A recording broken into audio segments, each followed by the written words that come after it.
thank you very much again, Ma'am Ange, for giving this opportunity to share my views with those listeners ng ating program po dito.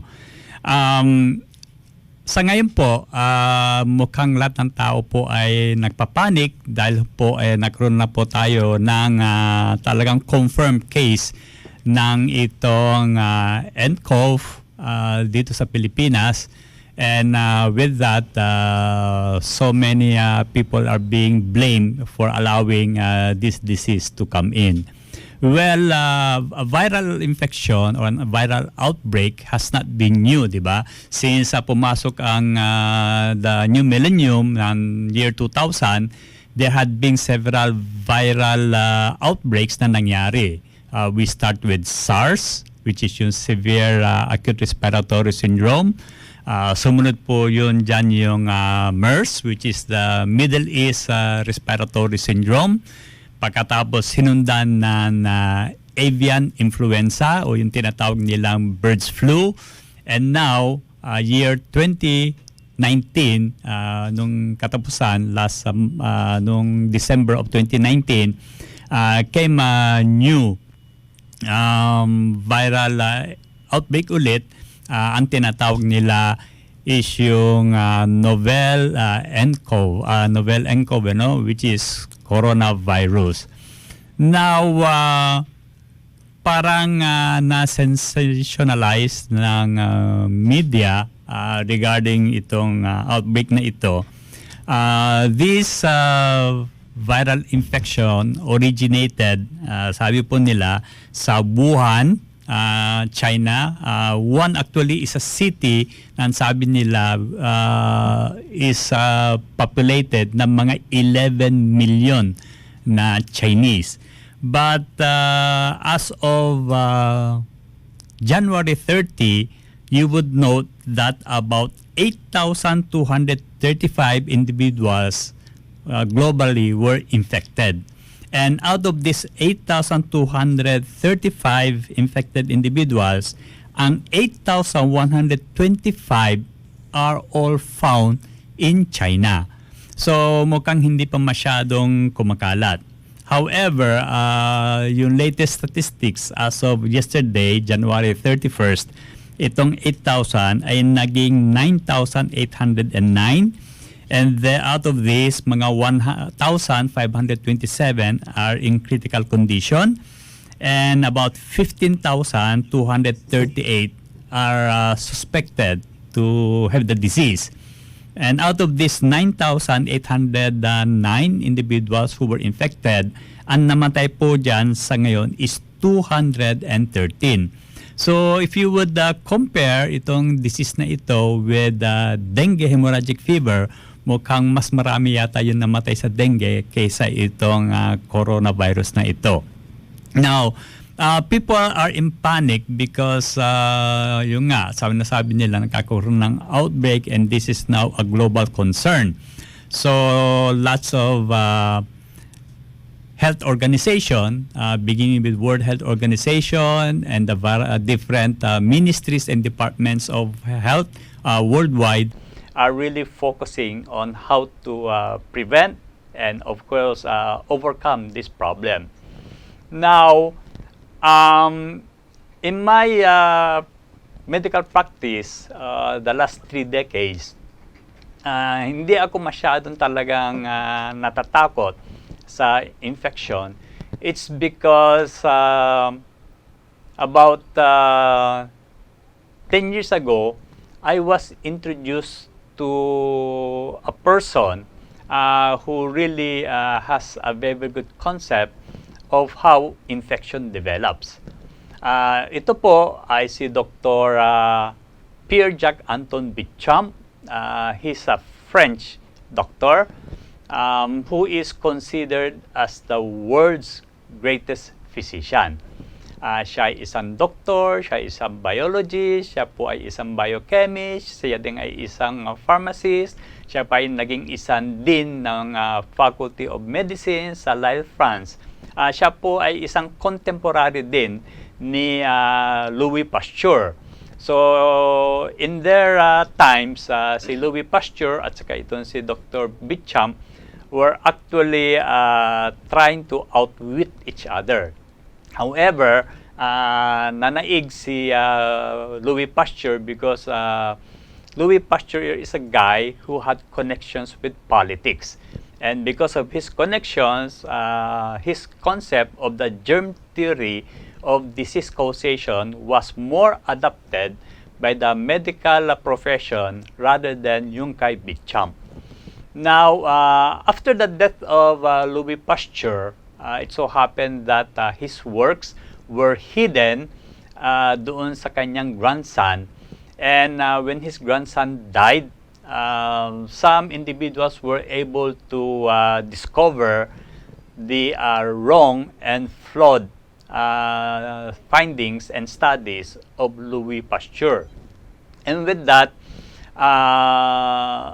it is sad to note that the present-day modern conventional medicine still adopts his principle of germ theory as the cause of disease.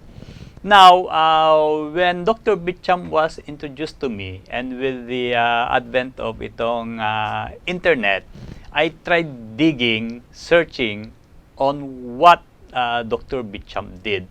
And I was surprised that there actually is a very, very easy and effective way to counteract infection.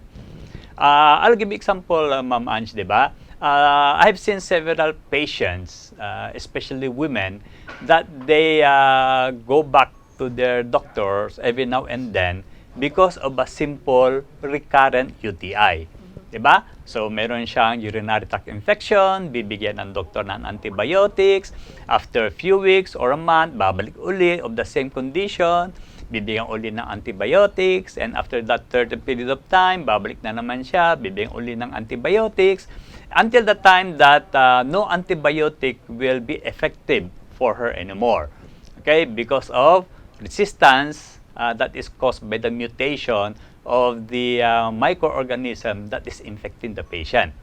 So, nung nalaman ko itong concept ni Dr. Beauchamp, which is called the cellular theory of disease causation, what Dr. Beauchamp discovered is that on this planet, there is an immortal particle that is present on this planet. Ang tawag niya dito is microzyma.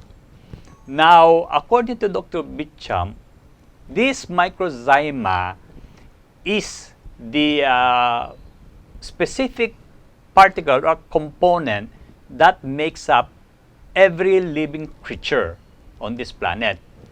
Now, depending on where this particular particle would thrive in o kung saan siya mag-reside or stay, okay, that will dictate kung ano ang magiging form ng itong microzyma. So, as the internal environment of the cell or the human body changes, if it becomes dirtier or filthier or unhealthy, when this microzyma is placed in that environment, it either becomes a bacteria, a virus, yeast, fungus, or a mold. Now, this microzyma was discovered by Dr. Beauchamp when he went studying about fermentation.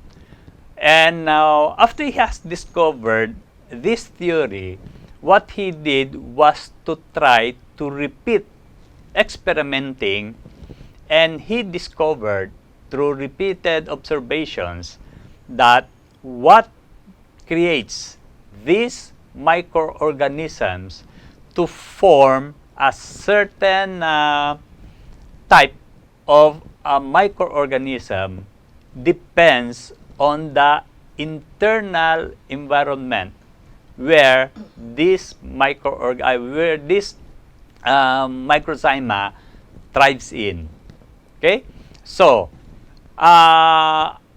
Through the years, he concluded that bacteria are the form of microorganism whose function is to destroy and eliminate dead, decomposing parts of the cells, and therefore bacteria will only develop when microzyma is placed in an environment where there are lots and lots of decomposed dead tissues.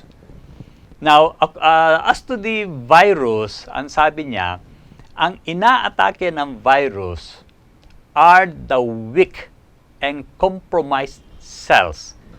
And the function of the virus to destroy these weak and compromised cells is for them not to go to mutation, because mutation would lead to dangerous effects such as cancer.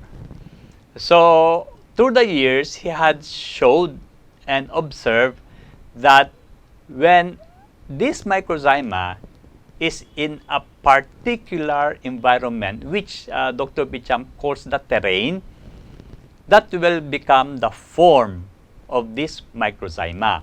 So, if you want that microzyma would remain healthy and dormant, ang sabi niya, the best way to do that is to keep the internal environment of the cells healthy at all times. So he concluded that to prevent disease, we have to create health. And he mentioned two things that a person must do to keep the body healthy. Number one is to provide the body with all the essential nutrients that will keep the cells healthy and viable. Okay? Because it is the essential nutrients are the substances that will provide energy to the cells. The second, sabi niya, thing that we should do is to avoid the accumulation of excess toxins in the body. These toxins are primarily the byproducts of metabolism. Ang metabolism po is like the chemical reaction that occurs when you ignite the engine of a vehicle. Diba? Yung sasakyan, pinaandar mo using the key, okay? Na nakalagay dun sa ignition. So, when the fuel begins to burn to generate energy, siya po ay nagpuproduce ng usok. Diba? Itong usok ang tinatawag natin na byproduct of the combustion of fuel. Now, the human body, for it to remain alive every second, must also burn these nutrients, di ba? Yung tinatawag nilang calories, to provide energy to sustain its life. But, with that, nagpo-produce din siya ng dumi. So, these are metabolic waste. Now, aside from, when the metabolic waste would accumulate to a certain point, since these are waste and toxins, they will cause damage to the body. It will weaken the cell and eventually it's going to kill the cells. Now, when these dead cells would accumulate in the body, this now becomes food for the microzyma, and they will be transformed to a specific microorganisms that may become pathogenic. Ibig sabihin, it will now cause a disease. How? Now, by feeding on this accumulated excess toxic waste, the population of the bacteria or these microorganisms, it could be virus, would become overwhelming. And when that happens, initially, it will be good to the body because itong microorganisms na ito, they are on this planet to do one thing, to clean up the mess in an environment. Diba? So, nandyan sila para sila po yung taga-alis ng dumi sa katawan. However, when their population become overwhelming, they would also produce metabolic waste of their own. And when their metabolic waste would accumulate, it will affect, okay, the metabolism. It may cause blockage, and it might cause weakening of yung organs. It may obstruct circulation because those wastes may coagulate to block circulation. Now, in the long run, when this continues, it will now cause cell and tissue failure and eventually lead to death. So, anong sinasabi ni Dr. Bicham? For you to avoid, prevent any form of infection, may it be bacterial, viral, fungal, or whatsoever, the best approach will be provide your body with adequate nutrients that the body needs to keep it healthy, and eliminate as much as possible any waste products, specifically itong mga metabolic waste that are being produced every second of our life as long as metabolism is going on in our body. Kaya with this, I have experienced naman, being a pediatrician, I have had several patients who suffered from dengue fever. You know that dengue fever is also caused by virus. But using the concept of Dr. Bicham, I have had helped several children recover faster than what today's quote-unquote modern medicine would advise them doing. And mapansin naman, Ma'am Ange, di ba? And dito lang sa Naga, some of the dengue patients who were already confined for a prolonged period of time, di ba, when they come to us and seek advice, and we share with them our concept of tubig at mga mineral, you won't doubt that their hospital stays are actually shortened, and they'll be able to get home, di ba? So, what I can say now to the listeners is, wag ko kayong magpapanik, di ba? What you could do is adopt the concept of Dr. Bicham, and our concept of tubig at mga mineral will just do. And if you would like to learn more on the details of this concept, you are invited to come to Berman Rev Enterprise Office, and we are more than willing to help you.